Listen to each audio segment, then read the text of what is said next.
Hello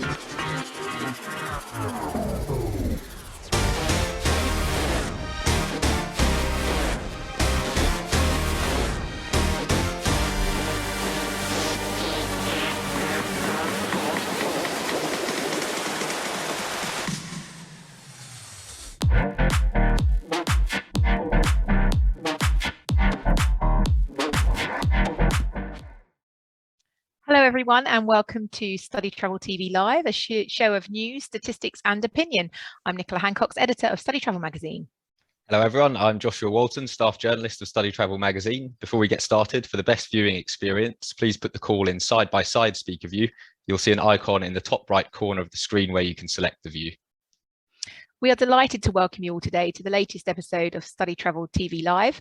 In today's broadcast, we'll start with a news story, and then we will be joined by our guest this week, Haitam Giat from Yes Atlas in the Middle East, and Robin Adams, president of IALC and president of CES North America. We'll then introduce a few more stories as we go through the show. If you have any questions for the presenters or guest speakers or comments on the stories, please post them in the chat box and we'll read them out at the end. A big thank you to the sponsor of this episode, Londonist. And we start the news this week with an extremely sad news story regarding the current conflict in the Ukraine. StudyTravel Magazine has received information from agents inside Ukraine about the immediate effects of the Russian invasion on their business and personal safety, as well as pledges of support from the international education community for Ukrainian students away from home and those trying to escape from the conflict. Organisations in the USA have pressured the government to make concessions for Ukrainian students in the USA, resulting in an 18-month designation of temporary protected status and special student relief, which would allow students to remain and expand their work eligibility.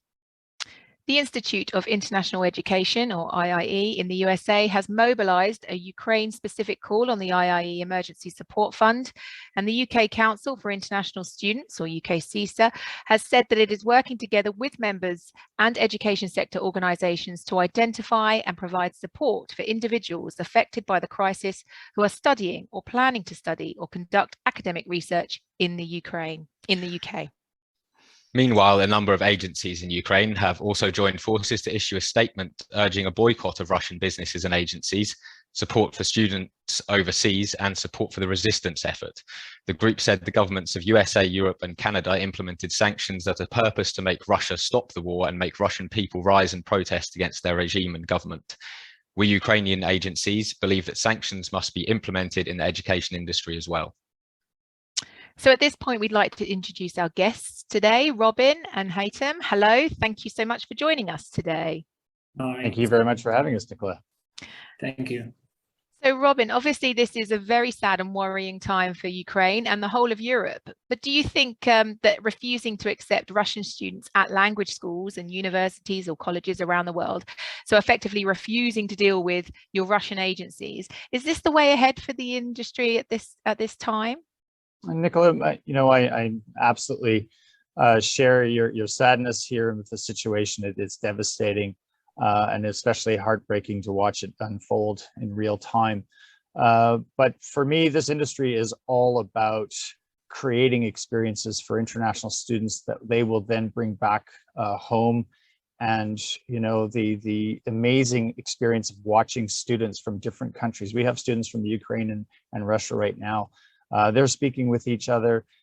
They see this as a political situation, but they're doing their very, very best to maintain communication with each other. And I think that's what we in our industry are all about, is helping international people understand each other better, and so fostering that communication. Thank you. And Haitam, you send students from the Middle East to Europe. What's the view of students regarding travel to this world region at the moment? And do you share this view? It's even more than that. We send like 20 to 30 students every year from Middle East to Ukraine and Russia. Currently, I believe we have over 50 students in Ukraine, and we have been in chat with the families and the students, and most of them already left. So it's bad for our industry, bad for our business, and it's even affected the countries around Ukraine. Like Poland is also one of our toughest market in Europe. So students are afraid now to travel to Poland as well, and Georgia. So of course, we're hoping everyone in the Middle East that it will finish soon. It's a matter of days. So we're trying to relax the parents, the students who already have like offer in their hands and they're supposed to travel in the next few weeks. So we'll see. Thank you. And Robin, have you been in contact with your Ukrainian and Russian agencies? Or what have they both been telling you?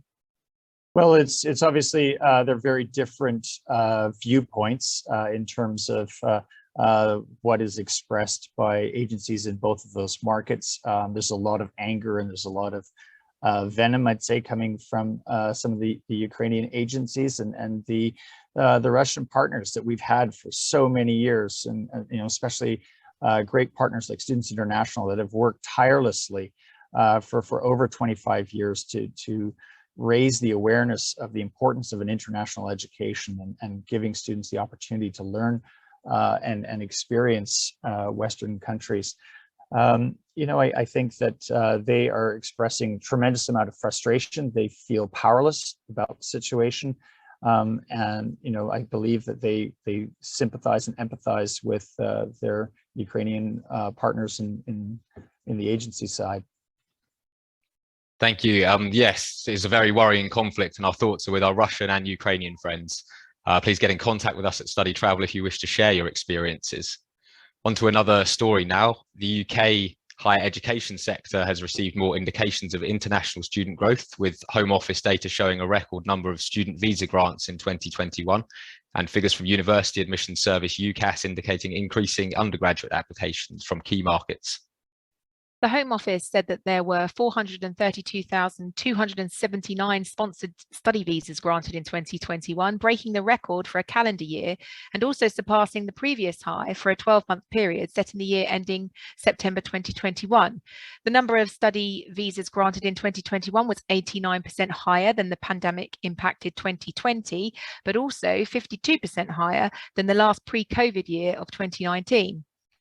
In its presentation of the data, the Home Office cautioned that due to the pandemic, some students who may have enrolled in the previous year deferred their course, while some others may have commenced the course in 2020 online and then applied to enter the UK to continue in 2021. So Haitam, UK universities are a key market for your students. So how are you finding demand from your students, and are there any obstacles in their way, such as visa applications, maybe staffing levels in UK universities, some extra costs perhaps? And are there any other destinations that students are finding it easier to get to at this time for university study? The higher education in the UK is the second largest market for us after US, and for the language market, it's the top. Far away from other destinations. Unfortunately, most of the nationalities in the Middle East, they require visa to the UK, and we have been facing some delays with the embassies, which generally used to take 3 to 4 weeks, but recently sometimes up to 2 months. We are trying to work with our partner to solve these problems. I know they're putting some pressures in the embassies, and recently we have seen like the time decrease, which is good news. But again, like you could not find other destination which could be faster. Even the US, it's similar things. New Zealand, Australia still closed almost, you know. So we need just to wait. We have no other choices. Thank you. And Robin, is this growth flowing down into the language or academic prep sectors from what you can see? And what would CES like to see from the UK government to ensure that all sectors can experience growth? Well, I think that we're definitely seeing an increased number of students who are looking at long-term higher educational opportunities. The pathway sector is definitely growing, as is the IELTS preparation sector as well. And I think that from the CES perspective for the UK, we'd like to see more communication with the sector. I think that Jody Gray has done a fantastic job, and I think it's just really important that that the English UK get an opportunity to speak with members of the government so that further support can be added to schools for things like the business rates and that sort of thing that they're still dealing with. Great, thank you. Okay, let's take another story. While language providers worldwide had definitely borne the brunt of the COVID-19 pandemic, with many seeing declines in student numbers of over 80%, some global chains and investment companies have seen the current situation as an opportunity for expansion. Last week, Australian-based provider Browns English was bought out by tertiary provider Monarch Institute. Meanwhile, ELT provider English Path, which was established last year, recently opened a new school in Malta, becoming its 6th centre. English Path, which has 4 schools in the UK and an overseas campus in Dubai, is part of the Global Education or GEDU group, which also includes the GBS or Global Banking School brand. Haitam, those with the cash to do so have taken the opportunity to expand their portfolios via acquisitions. So what do your clients look for when deciding where to study for language studies? Are they mainly interested in bigger chains or vice versa? I would say the culture in the Middle East, they trust the agency or the counselors. So basically, we decide where to send them, whether it's to big chain or small boutique schools. Give an example. Generally, what we do, we prefer to work with the schools who give us like a great support, even during this tough time. So it doesn't matter if it's big or small. We appreciate like some schools like who can answer emails fast. If we face issues with accommodation, they could resolve it fast. Okay, we enjoy the communication with some of the school owners, which help us to resolve things. Like, for example, CS and Robin, we have a great communication. They always help us to resolve problems on time. And sometimes with the small schools, it works well as well, you know. So it doesn't matter the size, it's just the kind of support and how they give the great welcome to our students, you know, because if the student's happy in the end, it goes back to our agency and we feel it. Thank you. And Robin, IALC members are largely independently owned. How have they fared over the last 2 years, and what qualities do you think independently owned language schools have that will help them bounce back over the coming 2 years? Well, there's no question that it has been a tremendously challenging time, and for some independently owned schools, the owners have had to refinance and take out second mortgages on their homes to keep the businesses running and to keep their staff employed. There have been tremendous sacrifices, especially from school owners in Italy, for example, where there have been far fewer government support programs in place. But I think that independently owned schools also have a tremendous amount of flexibility, and many of our schools actually own the properties as well. So they've been able to cut down on rent costs, and they've been able to really maintain a very strong fiscal situation. I think that that's what a lot of parents are really concerned about, is whether their children's tuition is guaranteed and safe. And I know that many of our independently owned schools have been working hard to ensure that refunds are being provided in a timely manner, and that they're working closely with the agents to ensure that the students are well looked after. Great, thank you. Okay, on to another story. The Canadian government has unveiled a new immigration plan to fill labour market shortages and grow Canada's economy, which includes increased capacity in the streams typically used by international students to permanently migrate to Canada. Immigration, Refugees and Citizenship Canada, or IRCC, released the 2022 to 24 immigration levels plan last week, saying that it will help to fuel post-pandemic growth and strengthen communities across the country. IRCC said that a record number of 405,000 new permanent residents were welcomed in 2021, and that the government is aiming to gradually increase to 451,000 in 2024, equivalent to 1.14% of the Canadian population. Robin, most of the major English language destinations currently have a very tight labour market with low unemployment rates, and will be looking for ways similar to that proposed in Canada of relieving the labour market bottleneck. So there's going to be a lot of competition from these markets for those same students. So which markets do you think have made the best overtures to students to date? Well, I think that we are seeing a tremendous amount of support for international students coming from Canada. I think the Canadian government has been very welcoming and has made it very clear to international students that as long as they do things properly and in accordance with the law, they are very welcome to stay in Canada and to have successful careers. We're also seeing tremendous action from countries like Germany, where especially in the health sector, there are tremendous opportunities for people who are, in doctors and nurses who are looking to live in Germany. Tremendous opportunities for them to settle as well. Lots of support on the education side, especially in terms of low cost access to higher education in Germany. But I'd say Ireland definitely stands out as probably one of the best, and most welcoming. The access to students being able to work, the access to work rights is tremendous in Ireland, and I think this is having a huge impact and on facilitating many students from Brazil and other markets to being able to afford their education in Ireland. Thanks. And Haitam, how attractive is this Canadian policy in the Yes Atlas markets, or are other destinations just as attractive? Canada is a very attractive market for our students. However, we have some challenges with Canada when it comes to the visa process. It still takes a long time. Like you could imagine that students need to wait for 3 months almost for a visa process, where he's going to study like 2 to 3 months language course. So it is a challenging when it comes to the visa process.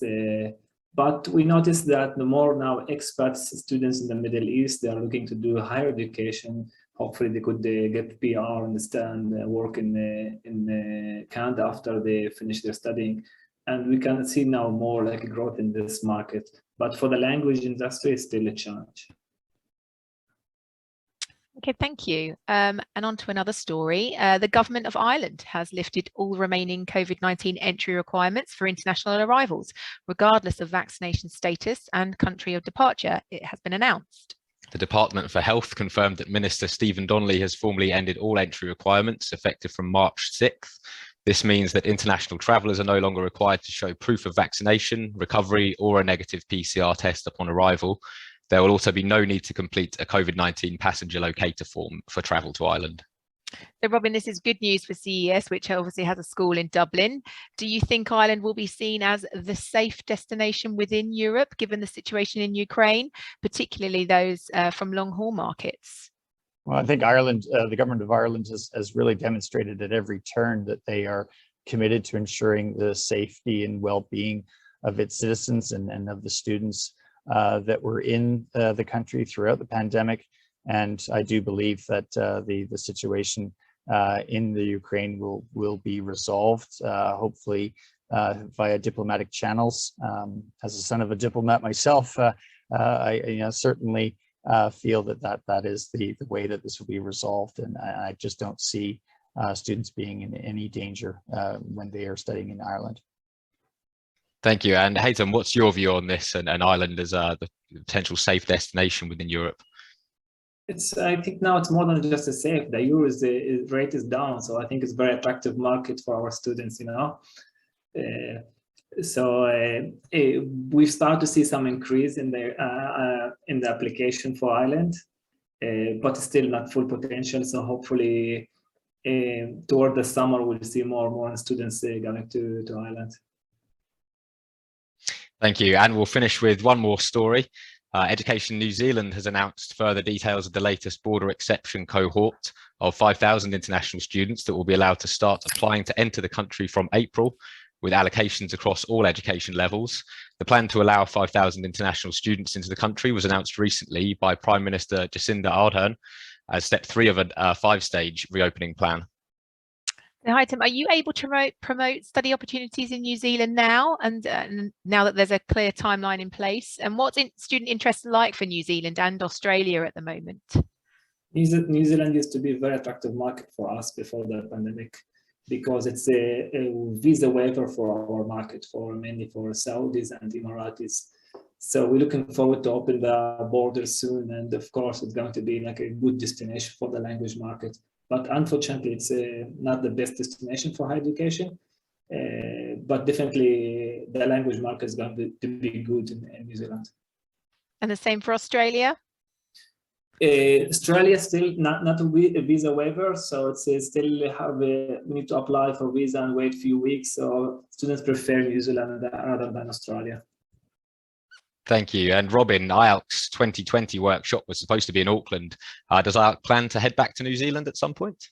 Yeah, so my wife and I were absolutely gutted when it was decided that we had to postpone it. We were really looking forward to seeing Darren in his school. We will go back to New Zealand. The next few IALC workshops will be in Europe, however. We're really looking forward to welcoming agencies to Berlin, May 23rd to 25th, and also to Dublin in 2023. But I would imagine around 2025, we'll get back to New Zealand.